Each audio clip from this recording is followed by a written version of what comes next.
So we're at the very first part of the refit, which involves taking all the floor up, and then under the floor we've got all these bilge sections, and each one has a load of ballast in, which in this case is just old engineering bricks. So we've got to pull all of those out, and then underneath them is a load of muck. It's been quite damp for a while, this place. See here, this is a section that we've not done. So this is a bilge once we first remove all of the ballast.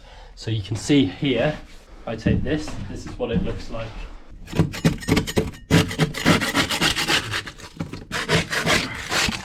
So that's all the steel. That's what happens when steel is just submersed in water. So we do this, get rid of that, take all the big bits out in a dustpan and brush. Then once we've got it to this kind of state, then we get the wet and dry vac, go round, take all the moisture out.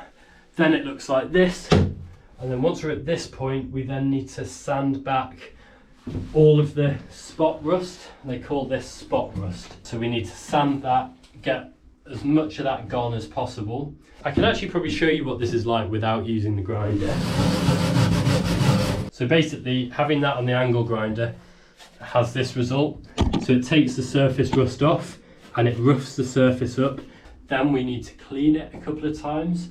So we get some concentrated sugar soap, dilute this with some water, have a load of sponges and rags, really clean up the area. You'd be very surprised at how much grime is still on there. The rags come up black, and that just takes away most of the stuff that's going to stop the paint adhering to the surface. And then once we've done that, we rinse it with fresh, clean water, and then we dry it with towels, heat gun, time, whatever. You want it really dry before you put the paint down. And then we paint it. We are going to put a coat of epoxy down, and then once the epoxy's down, we let that dry, and then we give it 2 coats of bilge paint.